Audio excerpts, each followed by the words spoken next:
this even in frame? Probably not. I'm glad I checked, right? Instead of just go and flow. Make sure that this is secured too.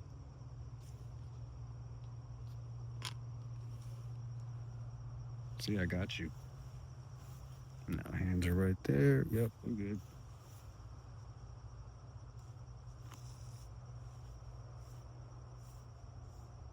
So this is just another long form. It's probably going to take forever to upload because I'm just going to finish this perimeter stitch, securing the perimeter.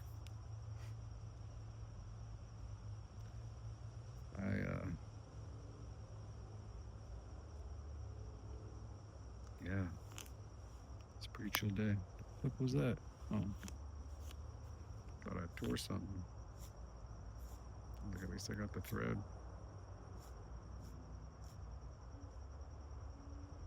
It's a pretty laid back day, to be honest. Kids are freaking having a ball inside right now. My oldest daughter's nerding out with some anime, and she just started a YouTube channel.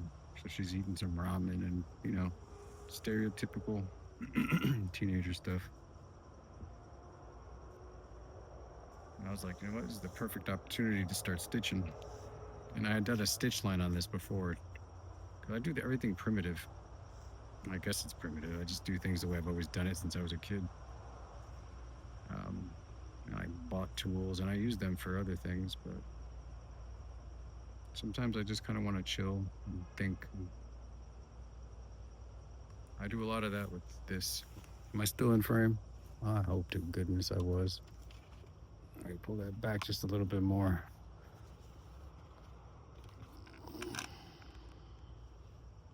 Yeah. It's not like it matters what I'm actually doing. This is more of a verbal kind of thing. Sometimes, I just like to chill.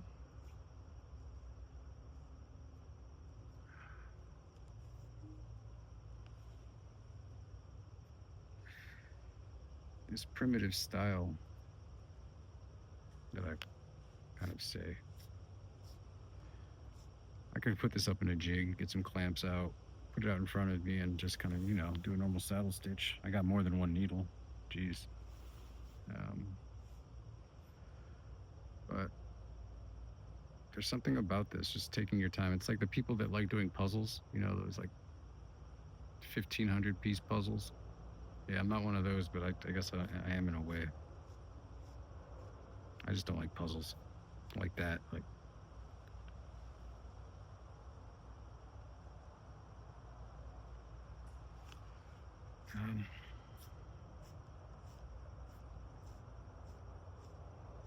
So when I originally stitched this up,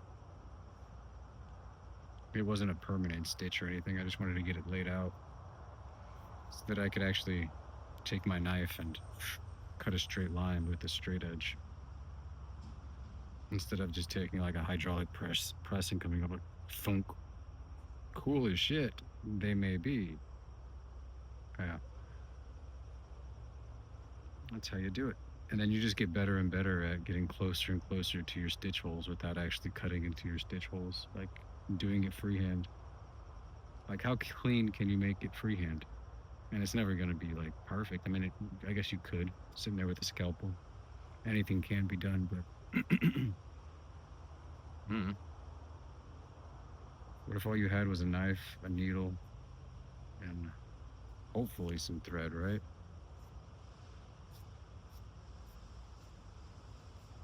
Could you repair your shoes, your clothes?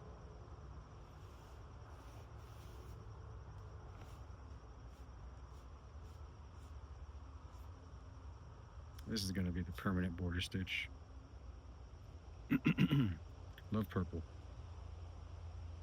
Remember I was in 4th grade. I had a purple, was it a CD player? Yeah, it was a CD player. I just got the CD player. I had a Walkman too. But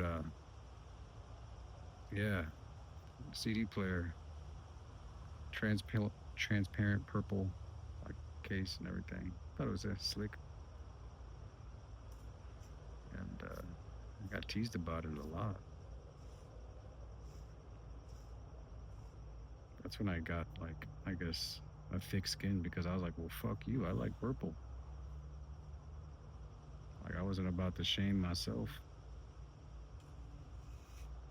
So that's when I became purple and proud. Violetin. I think that's what they said.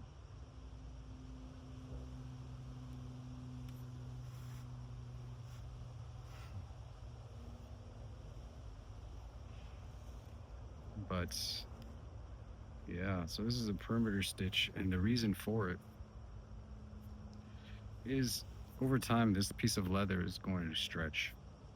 Everything ages. It'll get more wrinkled than this distressing I've done to it. But doing a perimeter stitch all the way around, it just kind of the string is going to stretch a lot less than the leather will. So it's kind of keep it together. Might stretch a little bit on the inside, but this is going to keep it from looking wonky. So that's the reason for that, and it does look pretty too. You ever think that certain aesthetics are just like done nowadays because they once upon a time actually provided a function and people just got used to seeing it there and they forgot the function, so but they just keep putting it there even though like the utility is lost. So people think you can just go without it. Hmm.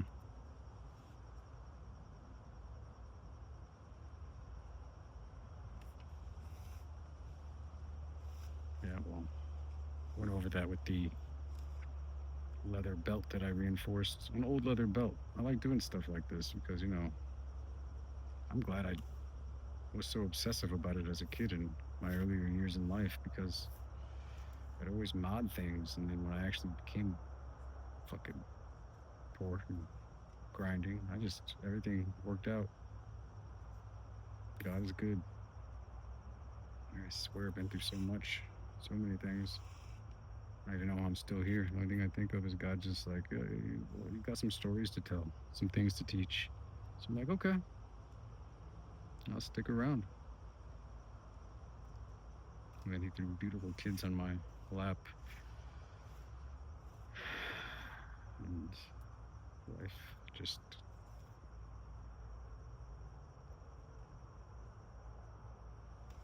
let's be honest, it got crazy as hell. It's beautiful, but didn't expect it. You know how that is.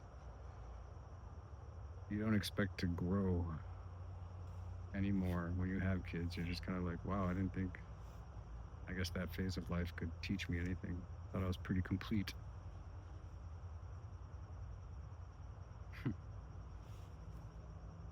Life works funny.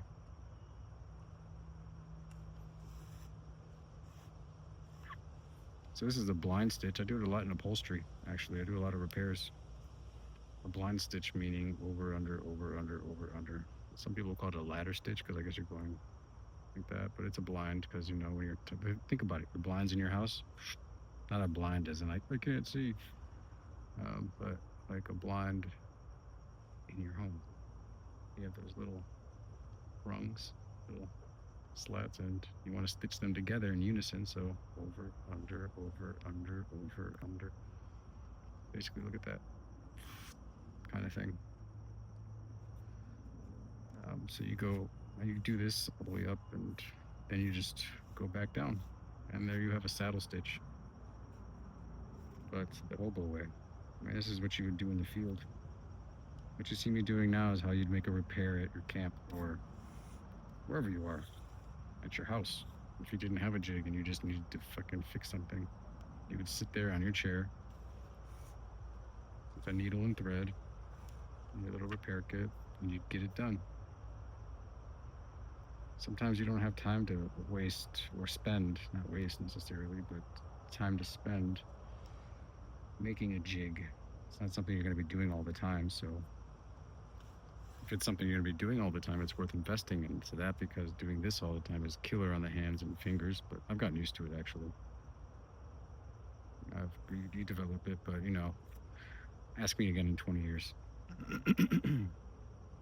So it can be done. Humans are incredibly adaptable and strong.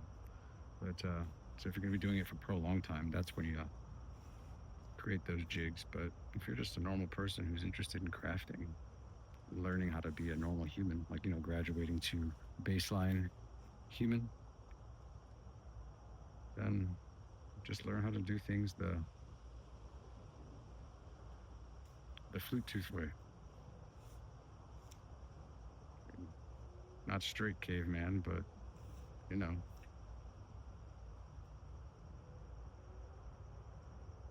put yourself in a normal situation that you would find yourself in life where you would be like shit out of luck. But so like I'm shit out of luck. I'm not, but I'm gonna pretend I am. I have a needle and thread and I have clamps and everything else, but I'm just not gonna use them.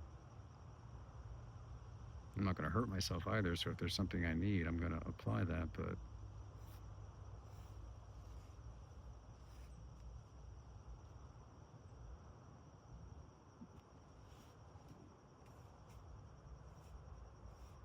so yeah.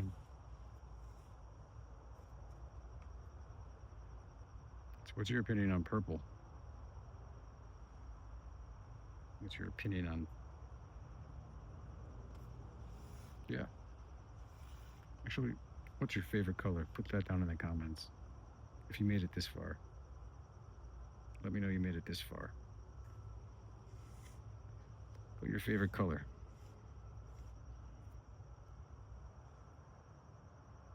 That's a very human thing to ask somebody, right? Just random. It is random, but one human to another. Did you hear me? Let me know what's your favorite color.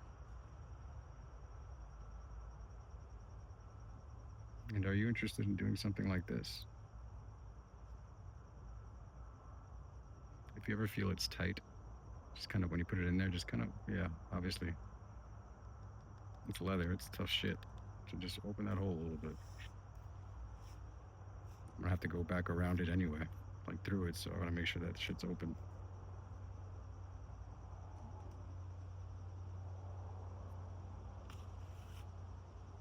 Let's see. Yeah, I'm basically just gonna finish up this stitch pattern. Is that a bee? Oh, that's a bumblebee. No, not quite a bumblebee. Not quite a sweat bee either. You can carry about your business.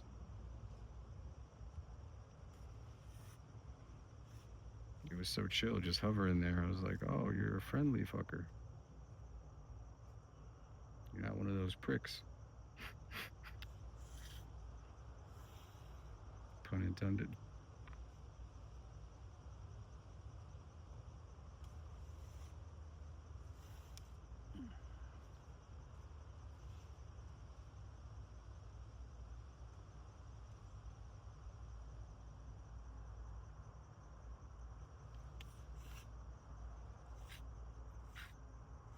So yeah, this effect is pretty cool. All done with the buck prints. Yeah, just carving it, filleting it, trying to get used to that blade shape. Let me tell you what though, that buck prints, the drop points on that buck, I really got used to the buck 55. Truly, I really like that thing. Like as long as I don't lose that thing, I'm gonna keep that in my pocket for a while. As a matter of fact.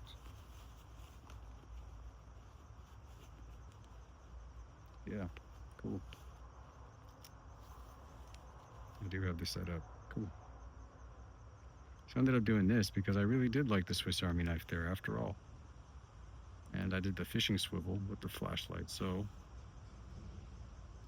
it doesn't get all bunched up in my pocket, when it gets all like turned around and like locks up like a pair of handcuffs like that. No. And then the buck 55.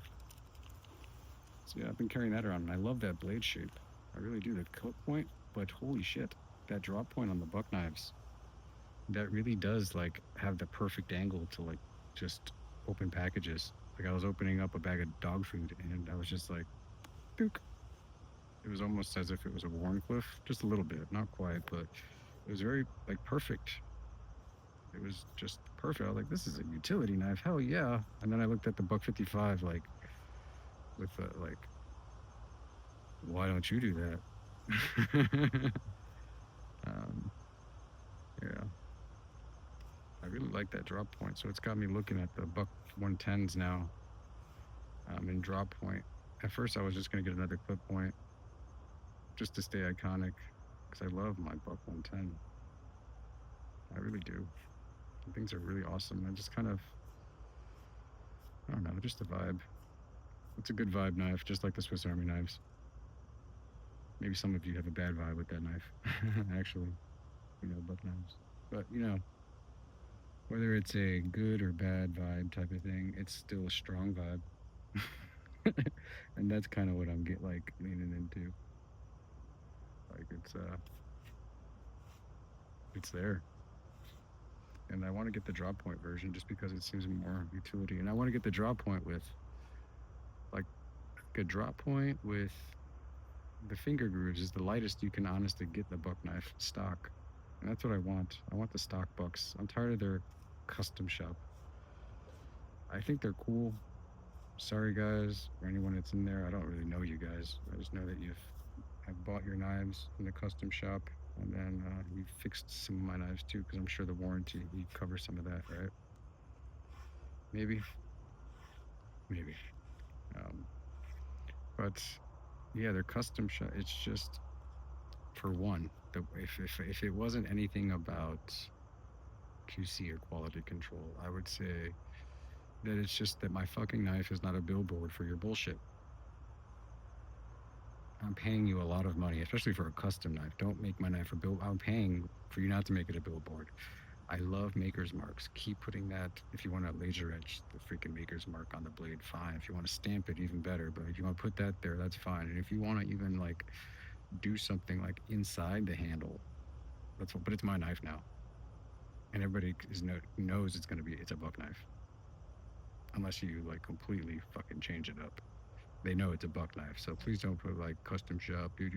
Put that on the brass scales on the inside. So if it falls apart in 100 years, somebody looks at it as a serial number inside a custom shop. Don't put it on my blade. Like, that's so ugly. Anyways, so I don't like them for that. And then quality control. The last few ones I've gotten from them have been less than desirable. I got the Smoky Mountain Knife Work exclusive Buck 110. They had the Python micarta, and that came with a MagnaCut blade, and it was brass bolsters. Those bolsters were actually a good brass too. It was not case brass. It was naval brass. Yeah, it's naval brass because it did have the orange. Yeah, it's a naval brass. So it was good stuff. So like the premium price and then MagnaCut premium price. But maybe I'll talk about it again later. Here, I'm getting distracted. Let me finish this because I can get this fucking thing. I just rambling.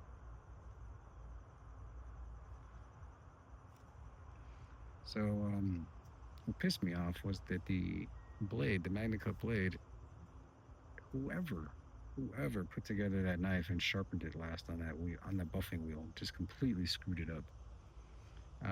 They basically ground it down to a buck 112. I'm like, what the fuck?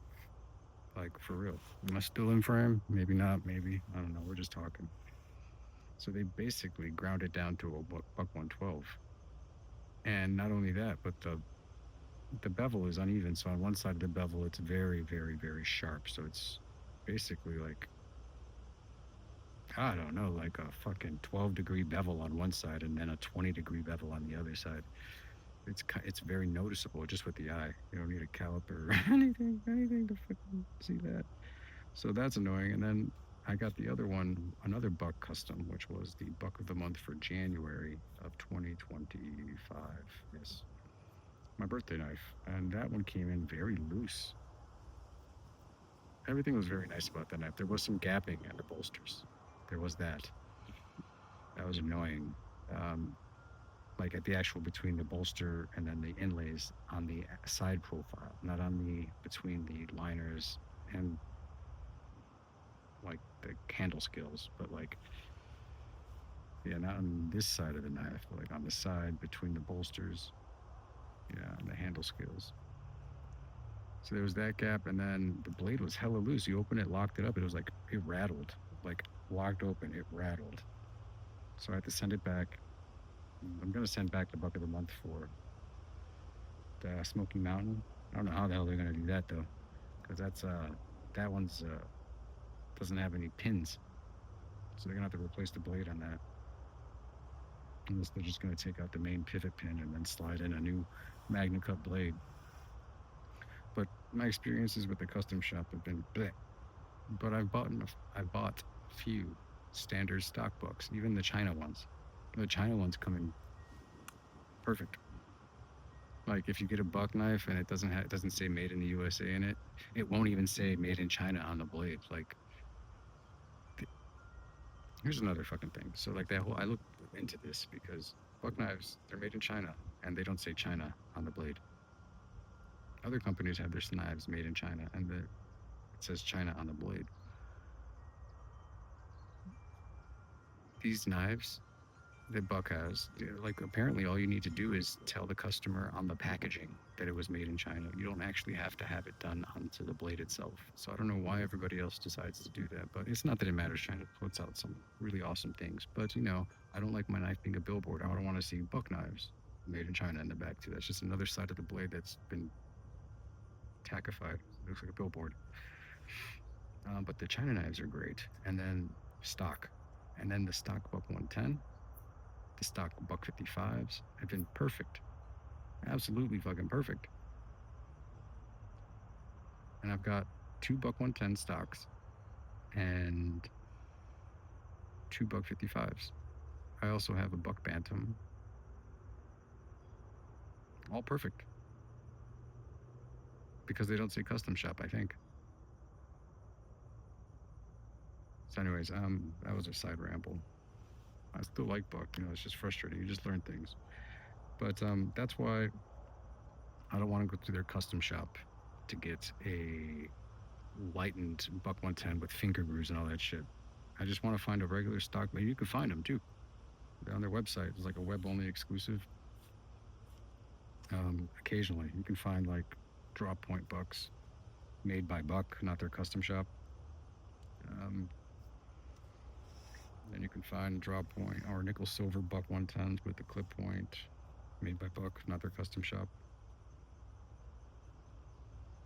I don't know why that those are just better. They're just put together better. But I guess we'll see, right? I mean, the custom shop thing is still new, but the standard Buck shop has been doing it for 100 and like doing it for a century, and they've been cranking out Buck 110s for at least 60 years, like hardcore.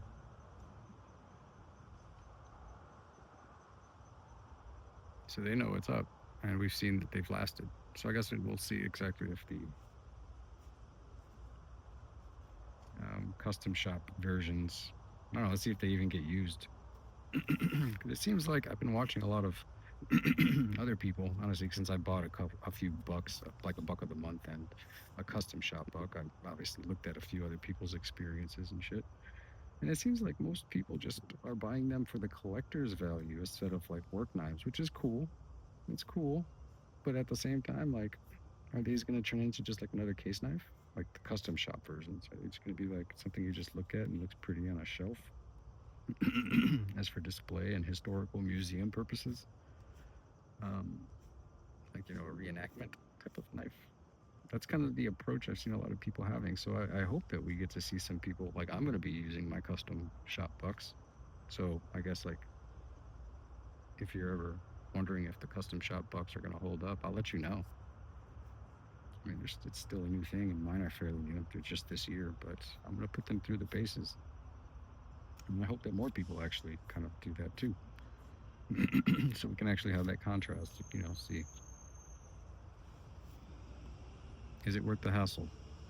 Because I don't think so. I'm just not gonna. It's just a pain in the dick. Like Buck is a great company. Like, and when I've sent two knives back now, like I had to send back my Buck of the month to get adjusted because it came unsatisfactory.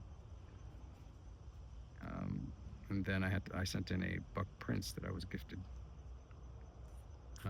The experience I got was it was great. They fixed both knives and they sent them back to me. The experience was great. On the one for the Buck of the month, it came in with a warranty issue. Like I wasn't happy with it from the time of purchase. They paid for the shipping for me to ship it to them. They fixed it for free and then they shipped it back to me within 10 days. Like I didn't pay a dime and they expedited everything. So they were like made up for it. That's just nice. That was very nice. That's kind of what sold me, and that's why I'm probably a lifer. But then the standard warranty one where I sent in the gifted old Buck 503 Prince, which was it was from 1990 with a broken blade. That one I sent in, and it took a good 60 days, 2 months for them to like give it back to me, and it cost $10. Obviously, the blade was broken, so you pay for a blade. So they get it, they appraise it, they say you have a broken blade. What do you want done to it? I said I'll replace the blade. They give you the price sheet. Hey, I need a yeah, I don't have my coffee. Throat's a little dry, but yeah, I need a standard 428C blade replaced onto this blade. So cost for that was $10. Paid that, and then they shipped it back. So I paid to ship it to them, and they shipped it back on their dime, which was again a class act. I love Buck, but so we'll see. I think it's a great knife just to keep as like overall heirloom. It's just one of those knives that'll always work. It'll always be there.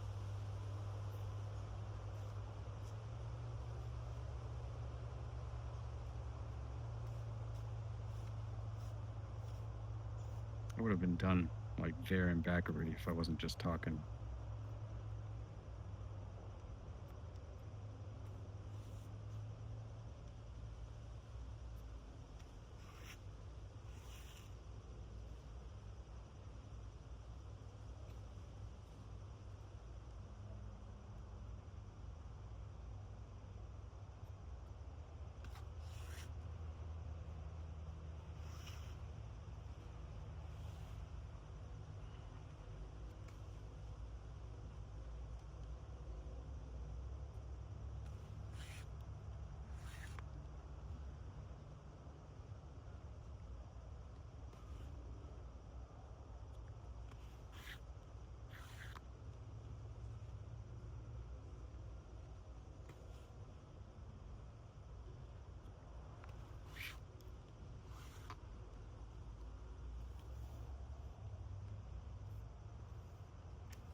Surprised, surprised not many more planes have been flying overhead today.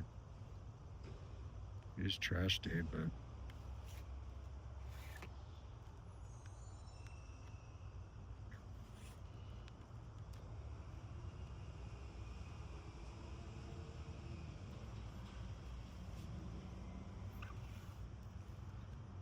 ooh, fucked up. But that's a good time for me to stop. Check it out. Instead of going over under, this will piss a lot of people off. They know what this is. I've done this before. Instead of going over under, I went around. Forgot to take my cord out. I guess I'll just finish this part.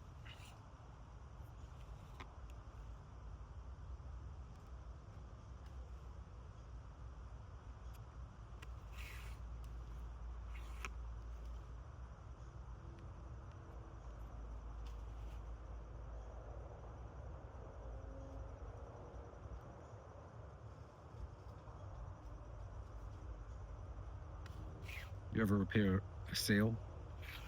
Man, I'm really wondering if this is an interesting video. If you actually sat through it for this long, tell me what your actual hobby is. Like, it's just something that you enjoy doing, like video games, sewing, crocheting, like anything. Working on your car, even this EDC stuff. You just like collecting knives. Just like, seriously, if you made it this long now, because this is going to take forever to upload, just tell me what your hobby is. It would really help boost this channel. This is one of those filler episodes, that everybody kind of loves and hates at the same time. I'm trying to get those watch hours up, full transparency. But this YouTube thing is pretty cool. 888 subscribers. That means that's an audience, and I really appreciate you, truly. So I'm just kind of doing something that I enjoy doing, which was this. I do decorative knot tying, sculpting, everything. We're talking about like Renaissance artisan since I was a kid. No bullshit. And a lot of these things are going to be simplistic. I don't want to really show you. I'll show you the fruits some other fruits another time. But I just kind of want to break down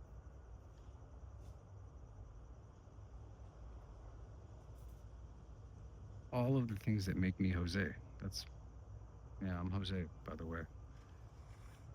Nice to meet you. And I just kind of want to show you the core of what I am as a human.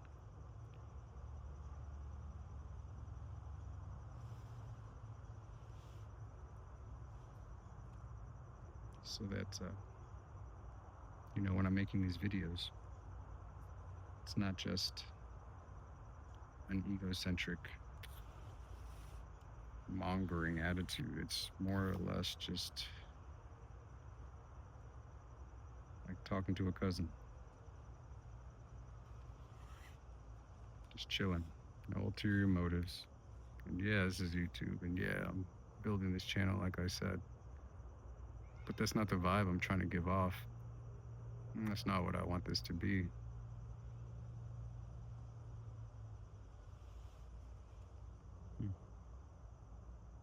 And if it does go anywhere, I'd like it to be authentic. Because all that other hype shit is just stupid.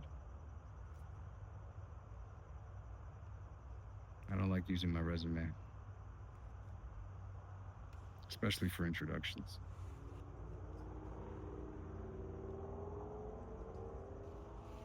Just show you what I like, who I am.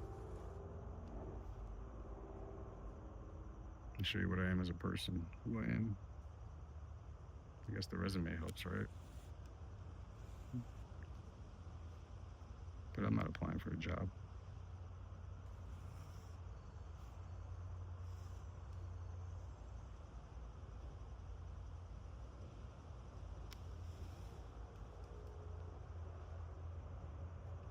Just climbing that tree.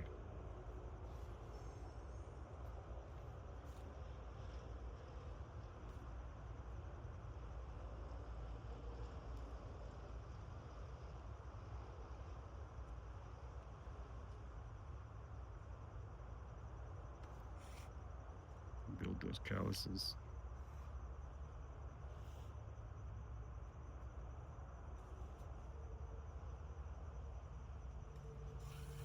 Use those teeth if you have to. Climb that tree.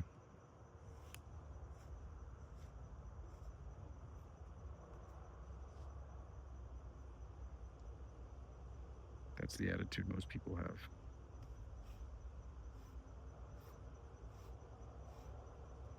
Those are the rules I've played by my whole life.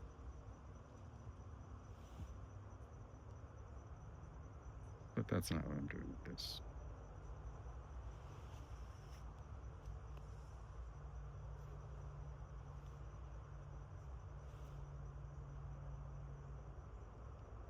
With this, I just want to be me. My kids are going to watch this. One day I'm going to be gone. And they're not going to have old tapes. They're just going to have these videos, both that are on YouTube and in other places. And maybe they'll care to look and see what dad was up to, what dad was into. So it's kind of like a scrapbook for them. When I sit here and I talk, I'm talking to them. I like to answer a lot of my subscribers.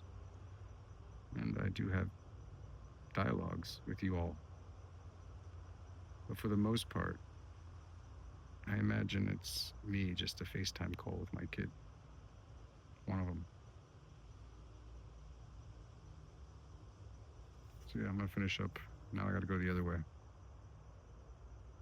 If you do something good, just do it again. Like a sandcastle. You build a nice sandcastle and then some jerk comes and stomps it and kicks it. Well, just do it again. You only get mad if you can't. You get so sentimental about that thing. You couldn't see past that one accomplishment, but if you just do it again, doesn't matter how many jackasses come and stomp your shit out.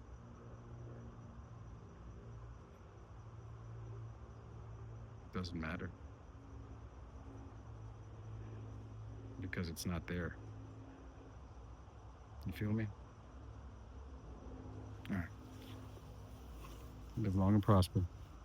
Oh yeah, just because I like Star Trek. Star Trek is better than Star Wars. And holy shit, 35 minutes. If you lasted this long, I love you. Straight up. Next giveaway, I'm like skewing the odds in your favor. Go ahead and say something. This is gonna take forever. Star Trek is better than Star Wars. It truly is.